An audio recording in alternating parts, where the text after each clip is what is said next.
అందరికీ నమస్కారం. ఆగస్ట్ 16, 2025 సంవత్సరం నిన్ననే స్వాతంత్ర దినోత్సవం అయిపోయింది. ఇక 11 రోజుల్లో సరిగ్గా 11 రోజులు అయిన తర్వాత వినాయక చవితి రాబోతుంది. అంటే ఆది దేవుడి వినాయక చవితి పర్వదినానికి రైస్ ఇప్పటి నుంచి ఆడించడం జరుగుతూ ఉన్నది.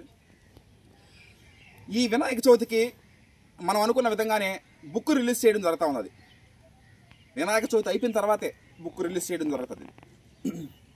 ఆ తర్వాత the pride of Telugu Indian rice RNR 15048 Telangana Sona November 15 పైన మనం వరి సాగు ప్రారంభించడం జరుగుతుంది. అది ఆ రైసే మనం ఆడిచ్చేది.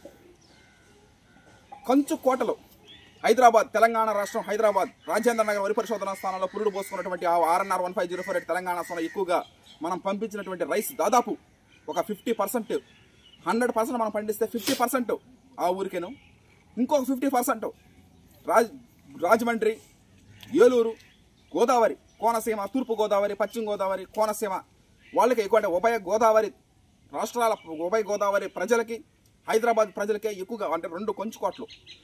ఆ విధంగా నవంబర్లో మళ్ళీ ఆ వరి సాగు వేయడం జరుగుతుంది. ఈ వినాయక చవితి, రాబోయే దసరా, దీపావళి, క్రిస్మస్, నూతన సంవత్సరం, మరి భోగి, మకర సంక్రాంతి, కనుమ, తర్వాత శివరాత్రి, ఇలా వరుసగా ప్రతి పండుగలకు మనం ఈ రైస్ తినడం జరుగుతుంది. నవంబర్లో సాగు చేసింది మార్చిలో హార్వెస్టింగ్ చేస్తాం. 120 రోజుల పంట కాలం అది. 120 days ఒక పండగలాగా, ఒక ఉత్సాహంగా చేయడం జరుగుతుంది. టీం మెంబర్స్ మేము 120 రోజుల పంట పండించడానికి మనకు సమయం పడితే, ఇంకొక 120 రోజులు మగ్గించడానికి సమయం పడితే దాదాపు 8-9 నెలలు పడుతుంది మనకి రైస్ రావడానికి. ప్రతి సంవత్సరం కూడా నవంబర్ నెల కోసం 1000 కళ్ళతో ఎదురు చూడడం జరుగుతూ ఉంటుంది. వచ్చే నెల అయిపోద్ది. KNM 12,368 చివరి దశ క్లైమాక్స్కి వచ్చేసాం మనం. అయిపోద్ది. వచ్చే నెల ఇటు తిరిగి అయిపోద్ది. అయిపోయిన తెల్లారే జీలగా సెసిబనియా మన పొలంలో పెంచి పెద్ద చేసి 45 రోజులు అందరు కళ తినేసి, ఆ తర్వాత the pride of Telugu Indian rice RNR 15048 Telangana Sona సాగు ప్రారంభం అవుతుంది. అది Harshad Vihar and team members దాన్ని ప్రతి రోజు ఎనర్జీ, ఎంతూజియాజం, ఉత్సాహంగా చేయడానికి ప్రధాన కారణం రైస్ వినియోగదారులు. వాళ్ళు పంపించినట్టు ఫోన్పే, గూగుల్ పే ద్వారా ఈ రోజున నేను కానీ నా టీం మెంబర్స్ కానీ సంతోషంగా, ఆనందంగా ఉన్నాం అనేది వాస్తవం. దీనికి విశేషమైనటువంటి ఎన్నో వరి వంగడాలు, ప్రపంచంలో ఎన్నో వరి వంగడాలు ఉంటాయి. అసలు ఈ వరి అనేది ఒక గడ్డి జాతి కుటుంబానికి చెందిన మొక్క. ఇప్పుడు మేము ఏ విధంగా అయితే ఒక టీం లాగా ఏర్పడ్డామో అలాగే అది ఒక గడ్డి జాతి కుటుంబానికి చెందిన మొక్క. దాని సైంటిఫిక్ నేమ్ వచ్చి వరిజా సెటైవా. ఈ పవిత్రమైన భారతదేశంలో వరి పండించడం ఒక గొప్ప విశేషం. అంటే అన్నం పరబ్రహ్మ స్వరూపం. ఈ విధంగా ఆ రైస్ పండించి తద్వారా జీవనోపాధి పొంది నేను ఇంకో 10 మందికి జీవనోపాధి అందిస్తూ, 10 మందికి మంచి ఆహారం అందిస్తూ ముందుకు సాగుతూ ఉంది. 11 రోజులు అయిన తర్వాత వినాయక చవితిలో కలుద్దాం. Thank you. అందరికీ నమస్కారం. ఈరోజు మన వరి సాగు ప్రయాణం 109వ రోజుకి నడుస్తున్నాము. మెయిన్ విషయం ఏంటంటే అగ్రికల్చర్ గురించి హర్ష ఆల్రెడీ మాట్లాడుతున్నాడు. నిన్ననే స్వాతంత్ర దినోత్సవం జరిగింది. దాంట్లో పోయి పాల్గొరావడం కూడా జరిగింది.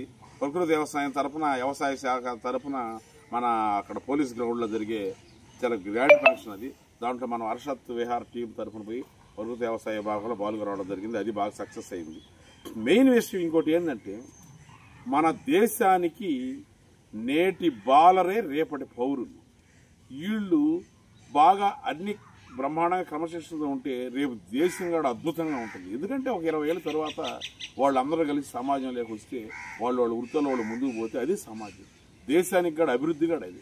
కాబట్టి ప్రతి ఒక్కరు కూడా ఈ చిన్నపిల్లలు, ఈ విద్యాభ్యాసం స్కూళ్ళలో చదివేవాళ్ళు కానీ దాని గురించి మనం తెలుసుకోవాలి. ఈరోజు కృష్ణాష్టమి అంటే ఏంది, దాంట్లో విలువలు ఏంది, ఈ విధంగా మన సాంప్రదాయాలు, ఆ విధంగా దేశ స్వతంత్రం ఒక 80 ఏళ్ల కింద మనం ఎట్టుండేవాళ్ళని.